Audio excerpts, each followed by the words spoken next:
Hey guys, hope we're all doing well. All doing good.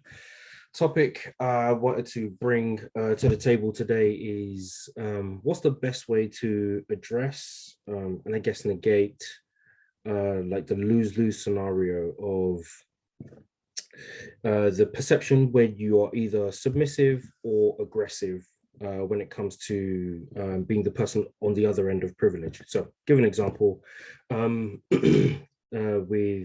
women in the workplace. You can have that paradox of sometimes you are either seen to conform or defy, whereas you're rarely seen as just making a point or not making a point. You can have like a backlash effect where you are just competent but you'll come across sometimes as bossy or unlikable, and I don't think this is purely limited to women in the workplace. It can be a race thing, it can be a sexual orientation thing, but just people who are on the other end of that privilege sometimes have to fight that barrier of um, how do I just come across as competent, normal, whatever, instead of either making myself docile so that I fit in or conform, or being like overly aggressive um, to kind of get your point across. So to kind of take it to the bottom, obviously having that perspective can blind the people who have that privilege to having a biased perspective of the individuals they're viewing. So rarely ever do they view something for what it is. And that can obviously lead to missed opportunities. But on the flip side of it, for those who are on the receiving end of that oppression, should I say, it can become a vicious cycle where you are affected by it, and in a way like it makes you even angrier whether you're or not you're doing the conforming or the defying. So yeah, those are just a few of some of my thoughts on that particular matter. I don't know what you guys have on that. Yeah. Well, maybe so if we're going to take that to the bottom, um, we might even already be there. Like the gender pay gap, you look at that, is that what could be worse about doing the same job, the same responsibilities, and not being paid the same, or not Mhm. having the same opportunities just because of the color of your skin? Like, arguably, we're already at the bottom. But I think as well as that, there's some other interesting things it brings out though in terms of because, and I think the problem is the stereotype and how we've wedded genders and races to certain types, which is what you're talking about aggression or dominance or poverty or pre and oppressed. And what it means then is that sometimes if you just use the actual term, for example, being poor, and you stop being poor, you can become rich. Now, if, for example, let's just use a green man is being wedded to being poor, and that's what society thinks is poor. When that green man stops being poor, does he also stop being green? And that becomes the problem. So when you don't act the way that your identity group is supposed to act, you can get accused of not being part of that group. And so you're Mm. almost damned if you do, damned if you don't. And so people then say, even if it's a relationship, you're a pick me, you just want to be chosen by the men, or a black person is accused of being a bounty bar because maybe they have the same kind of marks of success as what a white person would. They dress like them or sound like them. And it's like, now you can't win for losing. And so this Mm. whole idea of, do I do what I'm supposed to do and potentially accept the oppression that comes with it and say, I am now part of that oppressed group because I behave in that way and I get treated that way? Do I resist it and change and now get accused of not being part of the group? Mm. And so you're right, it's a complete lose-lose. You either suffer with your group or you get accused of not being part of your group. So I guess for me, it's obviously looking at how you negate some of this. In fact, before I go on to that, are there any other negatives that can come from this to continue to take it to the bottom? To be honest, I know there are tons, There are. You've got to but think about personal stuff as well. Like, why should I have to carry that weight? Like, why should I have to check myself consistently? And probably mm, maybe everybody else does as well. But if I feel like I'm having to do it because I'm a woman or because I'm a man or because of whatever the reason is, that I feel I have to be more aggressive, which isn't mm, even my nature. I exactly. could be giving up my qualities just so I don't be what people expect me to be. So I'm going to go and be a bossy woman because even though I have that, don't have that in my natural outlook. Why? here's the thing: if you're talking about action being taken, then or change being made, like whose shoulders does that fall on, right? Are you saying that the people like whose shoulders does that fall on? Obviously, we spoke before about educating people and not knowing what you don't know. Sometimes if someone is in a position of privilege, sometimes you can act in an oppressive way and not even realize you're doing it. Do it by accident, or just because you're kind of fitting in with what society dictates. Now that doesn't make it okay, doesn't make it right, but that's a blind spot. Sometimes that's a blind spot, right?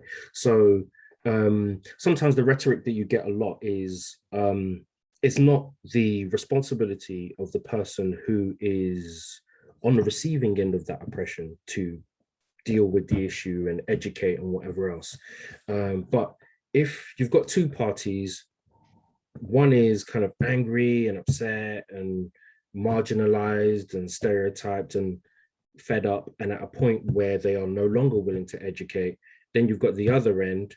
And again, I'm giving some benefit of the doubt here. You've got the other end who don't know what they don't know and kind of are just on benefiting from privilege and exercising privilege unwittingly. And to be honest, we are all blessed with some kind of privilege or other, right? Even just to be here in this forum right now, we're all blessed with some kind of privilege or other, and it's and obviously we also lack other privileges. So we all exercise privilege on a day-to-day basis, right? So for those other people who are just exercising that privilege and may not know that they are causing as detrimental an effect as they are, where does that education, where does that change actually happen? You've got one group that don't know, and they've got another group that are unwilling. Where does it meet? Where does the change happen? Or if it depends, and if it's not willing, or if it's just ignorance and a lack of education.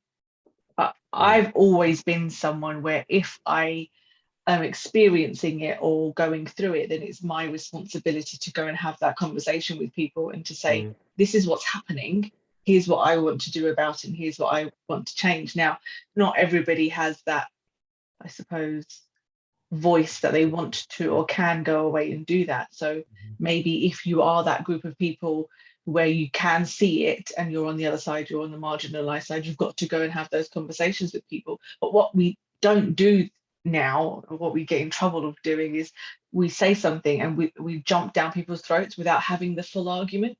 You can see that argument happening with the transgender community at the moment, is that there are things being said on both sides, but no one's really listening to each other.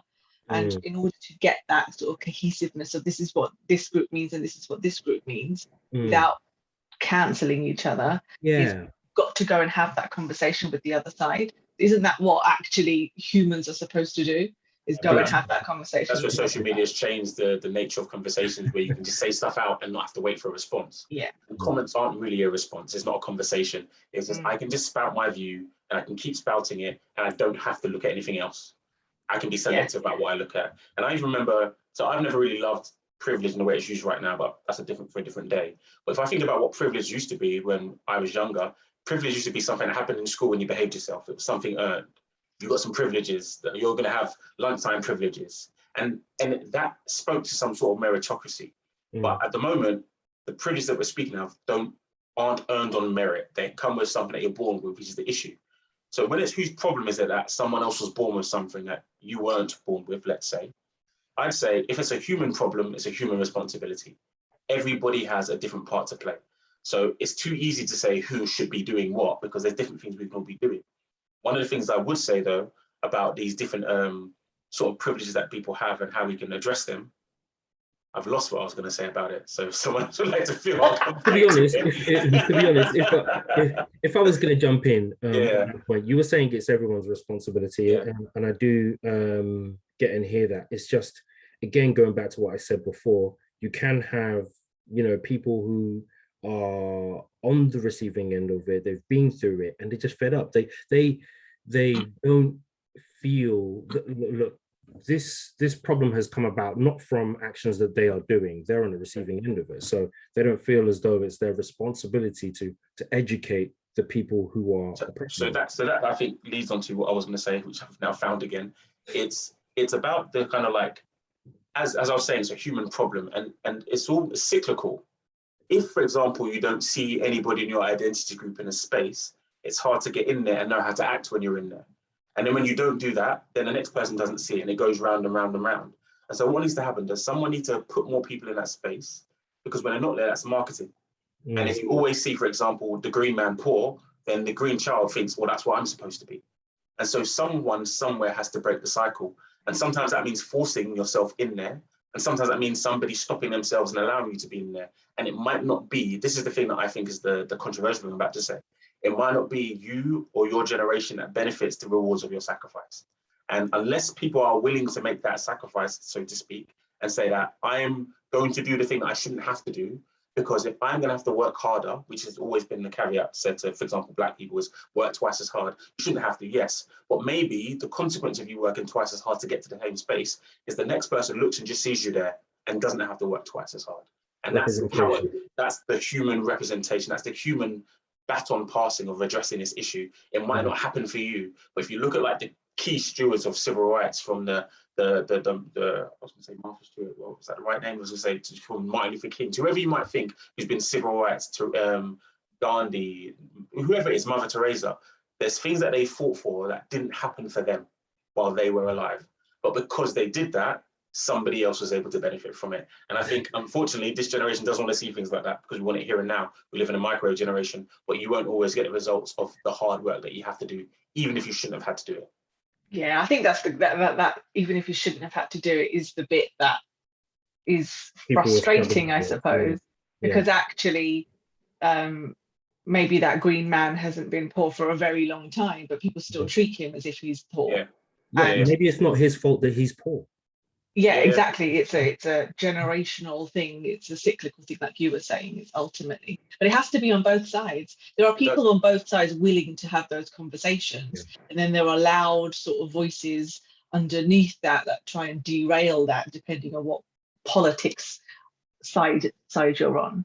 Well, also, so there has to be a bridge between the two. I think there's sorry to cut in, but I think there's a mass in the middle who actually I think need to be open to the voice, and maybe just I don't know, maybe if you are an unintended recipient of that privilege to be open to that voice and like not as defensive about it, and you know, hopefully we can kind of come together to the table to reach some solutions.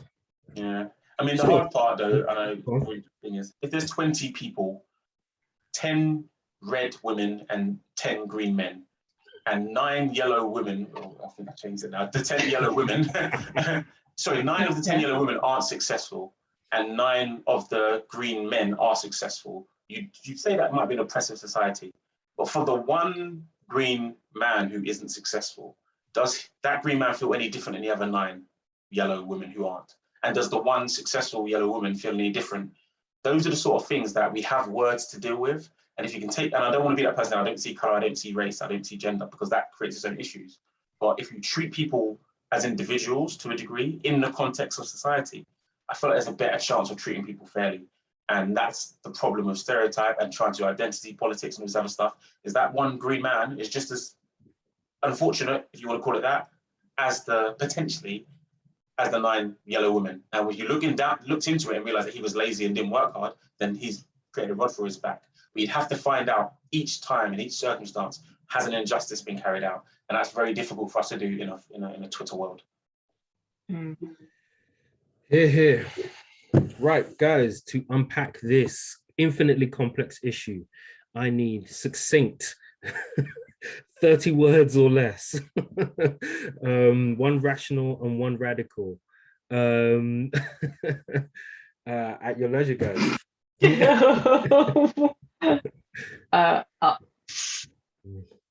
Radical. Oh, I don't know if I'm allowed to say this. Dun, dun, dun. Isn't it communism? Isn't the radical solution communism? I was about to say something I would definitely get cancelled for. That is quite radical. That is very radical, but that's where that came from. Is that everybody does everything and everybody gets what equally it gets shared. And in my younger days, when I was at university, I might have gone along with that. That sounds like a great idea. But it's a terrible. I don't know. Let's not get into maybe that. But that's radical for me. But yeah, that's for some people. It's not. Yeah, to be fair. Deola, be the voice of reason, please. Oh goodness me, you know, this is such a complex issue. There is not an easy. I can't think of an easy one. If I could, then you know, this conversation has been over a long time. To try and keep it. I don't even know where to begin. I think all you can do, I suppose, is start with yourself and take personal responsibility to look at yourself and look at where you maybe abuse your powers and stuff that you have and treat people the right way. And when you see something that you deem to be an injustice, pull it out. And I suppose that's all I can say. Yeah. No truer words spoken than that. I just want to say that that's also what I think, and it's not. Yeah. All right, guys. Thanks for the convo, and I will see you later. Take care.